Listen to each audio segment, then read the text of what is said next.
तेरा बाप वज़ीर ख़ारजा जयशंकर जहर उगलने से बाज न आए। वाह बेटा। ऐसी कॉन्फ्रेंस में भी इंतहा पसंदी और झूठ पर मबनी भाषण झाड़ दिया। औकात में रहो, औकात में। आज होने वाली कॉन्फ्रेंस में सबकी नजरें मेजबान पाकिस्तान के वजीर आजम शहबाज शरीफ और वाहगा पार से बरसों बाद आने वाले मेहमान वजीर खारजा जयशंकर की तकरीर पर। एससीओ समिट में सबसे ज्यादा अगर किसी को लाइमलाइट मिला है तो वो इंडिया के डॉक्टर एस जयशंकर है, जिसको न सिर्फ पाकिस्तानी मीडिया बल्कि पूरे वर्ल्ड की मीडिया ने बहुत ज्यादा कवरेज दी। दहशतगर्दी और अलहदगी पसंदी की बात की कोई तामीरी बात जुबान पर ना लाए। जली ना, तेरी भी जली ना। आतंकवाद, अलगाववाद और कट्टरवाद से सभी देशों को बचना होगा। पाकिस्तान का नाम लिए बगैर कहा है। मैं जानता हूँ डॉक्टर एस जयशंकर इस वक्त इंडिया पहुंच चुके हैं और उन्होंने पाकिस्तान को लेकर ट्वीट किया है कि पाकिस्तान के हॉस्पिटैलिटी का बहुत बहुत शुक्रिया। करिए, मैं ये जो दूसरे लोग कहते हैं बड़ी अच्छी बात है, बड़ा अच्छा सिग्नल, नॉट एट ऑल। अगर मोदी आता तो शायद बेहतर होता। नहीं, भारत बाज न आया, मौसेस फोरम को भी न बख्शा। बेहतर रिश्ते के लिए भरोसा जरूरी होता है। अगर भरोसा नहीं है तो कुछ नहीं। ये सीधे पाकिस्तान। हिंदुस्तान कह रहा है कि हमें खुश होना चाहिए कि उन्होंने हमारे मेंबरशिप के खिलाफ लॉबी नहीं किया। और नहीं तो क्या। वाह। एससीओ कॉन्फ्रेंस में रिवायती हठधर्मी दिखाते हुए पाकिस्तान मुखालिफ सहर उगला। पाकिस्तान में खड़े होकर पाकिस्तान को ही जमकर खरी खोटी सुनाई। भारतीय वज़ीर ख़ारजा जयशंकर ने इंतहा पसंदी और झूठ पर मबनी भाषण झाड़ा। टेररिज्म की बात की, एक्सट्रीमिज्म की बात की, इसके साथ साथ पब्लिक टू पब्लिक कनेक्टिविटी की बात की, सप्लाई चेन की बात की। बहुत ही आउटस्टैंडिंग जो है उनकी स्पीच आज पाकिस्तान के अंदर रही है। अब जब जयशंकर खिताब कर रहा है, पाकिस्तान का प्राइम टेलीविजन ने उसके एक दो जगहों पर म्यूट कर दिया, निकम्मो, आवाज को बंद कर दिया। आप ताज्जुब नहीं कर सकती कि पाकिस्तान ने उसका जो लाइव ट्रांसमिशन चल रहा था उसको ब्लैकआउट करा दिया। हाँ भाई हाँ। देखिए, हम हिंदुस्तान से भी चाहते हैं कि हमारा अच्छा ताल्लुकात हो। मैं कहता हूँ प्रायोरिटी जो है एससीओ का वो क्या है? Trade and investment links. वो क्या है? Economic collaboration and economic collaboration. बड़ी अच्छी बात है। और अगर हिंदुस्तान भी आ जाए कोई बात नहीं है, मगर ये नहीं हो सकता कि आप हमारे खिलाफ ये सब स्टेप्स लें और उसके बाद हमें समझें कि we should be very happy. दहशतगर्दी और अलहदगी पसंदी की बात की, कोई तामीरी बात जबान पर न लाए। जयशंकर ने खिताब में कहा कि सरहदों के आर पार दहशतगर्दी। पाकिस्तान का जो प्राइम टेलीविजन है जो इसे म्यूट कर रहा है, जो इसकी आवाज को सुनना नहीं रहा, इसका मतलब है कि कोई ना कोई झोल है। इसका मतलब है कि दाल के अंदर कुछ काला नहीं है बल्कि दाल पूरी काली है। घंटा ये बजट अब जा रहा है। अब तो पाकिस्तान को लग रहा होगा कि अच्छा होता कि भारत नहीं आता, क्योंकि उनकी छाती पर खड़े होकर उनको ये बताना कि अलगाववाद, कट्टरवाद, आतंकवाद एससीओ के जो मेंबर्स हैं उनके लिए सबसे बड़ा चैलेंज है। बॉर्डर्स की जो रिस्पेक्ट है, जब तक वो नहीं होगी तब तक तिजारत नहीं होगी। तो कौन सी बॉर्डर्स की बातचीत कर रहा है? पाकिस्तान ने कोई जाकर मुंबई क्लेम किया है? पाकिस्तान ने कोई नोएडा या दिल्ली जाकर क्लेम किया है? पाकिस्तान ने जाकर कहा ताजमहल हमें दे दो। नवाज शरीफ साहब को इंटरव्यू जारी बात है मोदी साहब ने भी देखा होगा, और अगर वो उधर से इजहार करते हैं जो मुलाकात चाहते हैं, फिर हमारी तरफ से कैसा रिस्पॉन्स होगा? देखिए, अगर वो हमारे से बात करना चाहते हैं और हर मामले पे बात करना चाहते हैं जो हम भी उनसे बात करना चाहते हैं, तो जरूर आए, बेशक जरूर आए और बात करें। मगर ये नहीं हो सकता we will talk to you about everything but Kashmir. और अब जब कश्मीर के बारे में बात करेंगे, हम सिर्फ उस कश्मीर की बात करेंगे जो आपके पास है, नेमली आजाद कश्मीर। आप समझते हैं कि ऐसे लोगों के साथ बातचीत हो सकती है? तो अगर ये नहीं है उनका कंडीशन, हाँ, बाय ऑल मीन्स। मेरा यही है कि इंडिया के साथ अपनी ट्रेड्स बेहतर करें, क्योंकि हमारे कंट्रीज में जैसे कि हमारे गंदम की फसल है, उसके बाद हमारे नमक हैं, उनके साथ ट्रेड बेहतर की जाए।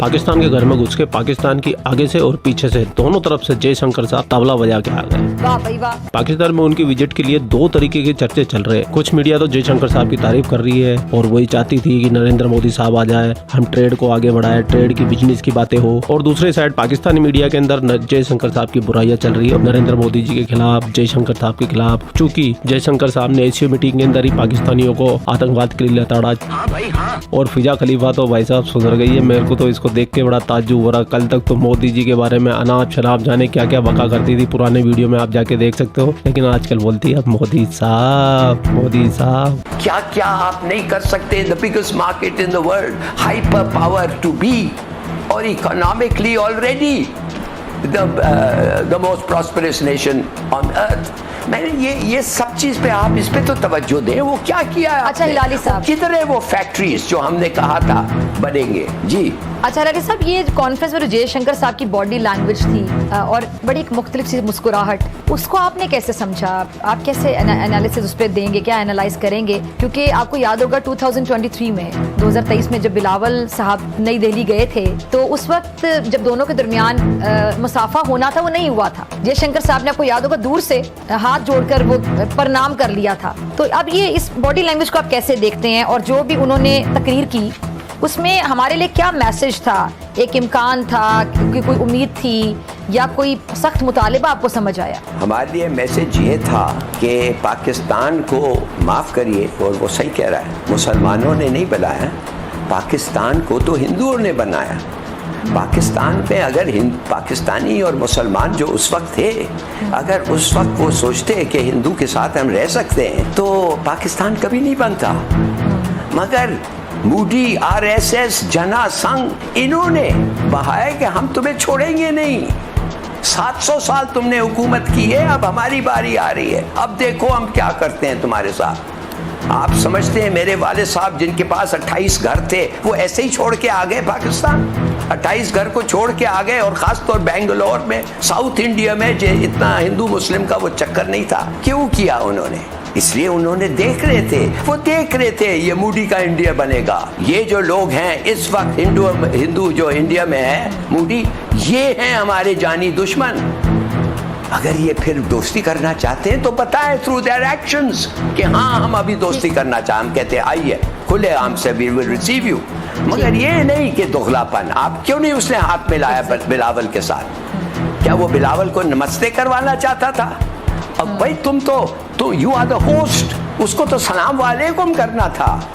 There are 250 million Muslims in India जो सलाम करते हैं। दो कौमी नजरिया, टू नेशन थ्योरी वाला कॉन्सेप्ट। जी लिंक से स्टार्ट करते हैं। पौधे की आपने बात किया कि एक विश है हमारी बीइंग अ पाकिस्तानी, और के काश के हमारे दरमियान ये मोहब्बत का भी पौधा चले, हमारे दरमियान ट्रेड ओपन हो।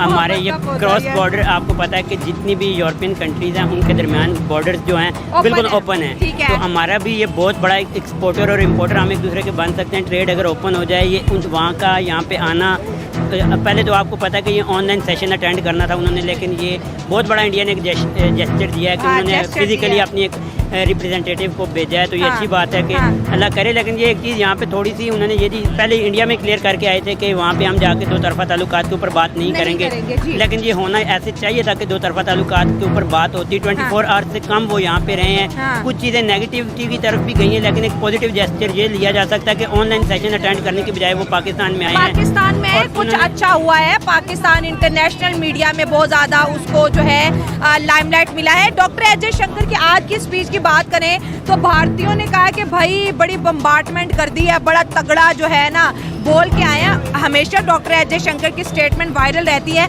उन्होंने फिर cross border terrorism, extremism, militancy की बात की है। आखिर एक चीज़ है, उन्होंने जो बोला कि हमें ऑनेस्ट डायलॉग करना चाहिए, ईमानदारी के साथ आगे बढ़ना चाहिए। हमारे जैसे इंडिया कहता है कि यहाँ से दहशतगर्द जाते हैं, पाकिस्तान भी कहता है बलूचिस्तान में वहाँ से आते हैं। तो इस चीज़ को उन्होंने बड़ा खूबसूरत अंदाज में, बड़े ढके छुपे कि वो एक मेहमान और मेज़बान वाला रिश्ता भी बरकरार रहे, और गवर्नमेंट टू गवर्नमेंट समझ भी आ जाए कि डॉक्टर एस जयशंकर क्या कहना चाहते हैं। बेसिकली जो उन्होंने बात की है स्पेसिफिकली, कहीं भी उन्होंने एक्सट्रीमिज़म और ये टेररिज्म के बारे में जब बात किया तो पाकिस्तान का उन्होंने वर्ड यूज़ नहीं किया। उन्होंने पूरे रीजन की बात की है। स्पेसिफिकली वो इज़्ज़त भी रख गए हैं, पॉइंट भी दे गए हैं कि उन्होंने यहाँ पे रीजन में हमारे पास ईरान भी है, अफगानिस्तान भी है, पाकिस्तान, इंडिया भी है। तो उन्होंने ये कहा है कि रीजन में ट्रेड ओपन होनी चाहिए, क्रॉस बॉर्डर आपके रिलेशनशिप अच्छे होने चाहिए।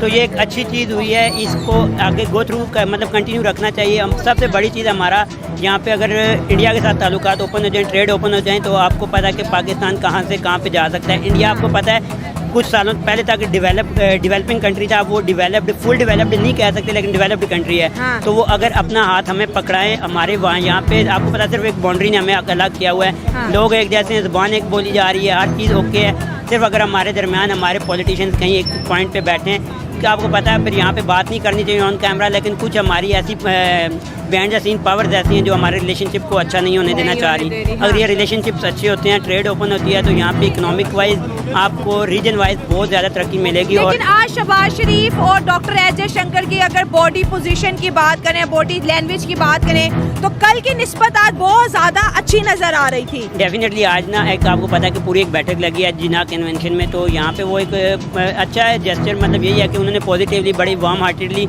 वेलकम शहबाज शरीफ ने भी किया, सबका किया, और जयशंकर का तो स्पेशली किया है। हाँ, जयशंकर का स्पेशली उनके वो फेस पे जब वो फोटोशूट चल रहा था तो बड़े जयशंकर के भी और स्माइल थी शहबाज शरीफ की भी, और हमें रोस्ट भी नहीं करके पाकिस्तान में लाके, जैसे यूनाइटेड नेशन में डॉक्टर एजे शंकर का पिछले वीक का स्टेटमेंट है कि पाकिस्तान की जो एक्सपोर्ट है वो टेररिज्म से है, लेकिन यहाँ पर आके उन्होंने बहुत ज्यादा मुझे लगता है रिस्पेक्ट किया हमारी। एग्जैक्टली हमें मेंशन नहीं किया। वैसे आज शायद उनका ट्वीट था या कोई मीडिया में बात कर रहे थे, मैंने सुना था कि उसमें वो कह रहे थे कि यहाँ पे मैं एक अच्छे रिप्रेजेंटेटिव और एक सुलझे हुए इंसान की हैसियत से आ रहा हूँ, ना कि किसी एक मुल्क को नीचे और दूसरे को ऊपर दिखाने को। उन्होंने बात भी इसीलिए स्पेसिफिकली किसी एक मुल्क की नहीं, रीजन की बात की है। आपको नहीं लगता ये टेररिज्म के ऊपर अब पाकिस्तान और इंडिया को मिल बैठ के बात करनी चाहिए, क्योंकि यही militancy and cross border terrorism, यही दो मुझे लगता है अहम मुद्दे हैं जिसकी वजह से इंडिया और पाकिस्तान के रिलेशनशिप वैसे नहीं बन पा रहे, जो कि पिछले 78 सालों में बिल्डअप हो जाने चाहिए थे।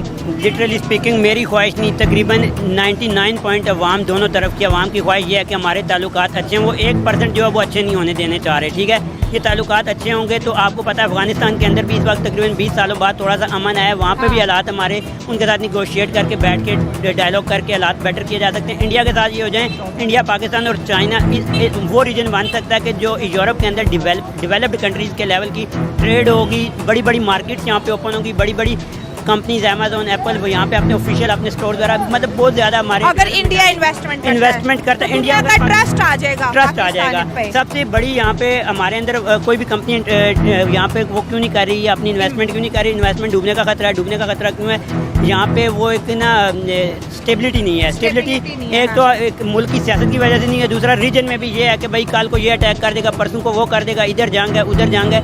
तो जब तक आपके पड़ोसियों के साथ रिलेशनशिप अच्छे होते हैं तो फिर आपका बाहर आके कोई आपके साथ इन्वेस्टमेंट करता है और तरक्की आती है। औकात है तुम डॉक्टर जयशंकर को कुछ बोलोगे? डॉक्टर जयशंकर वो बंदा है जिसने अमेरिका के बड़े बड़े पॉलिटिशियन को घुटनों पे बिठा दिया है, बातों से उनके हाथ बांध दिए हैं पीछे। डॉक्टर जयशंकर वो बंदा है जो कनाडा का एक भी बंदा उसको फेस करना नहीं चाहता, लेकिन प्रेसिडेंट तक जितने भी पॉलिटिशियन है वो डिबेट करना नहीं चाहते डॉक्टर जयशंकर से। वो बंदा है जो पूरे चाइना के पूरे टबर पे बारी पड़ता है। तुम्हारी औकात है डॉक्टर जयशंकर से बात करने की?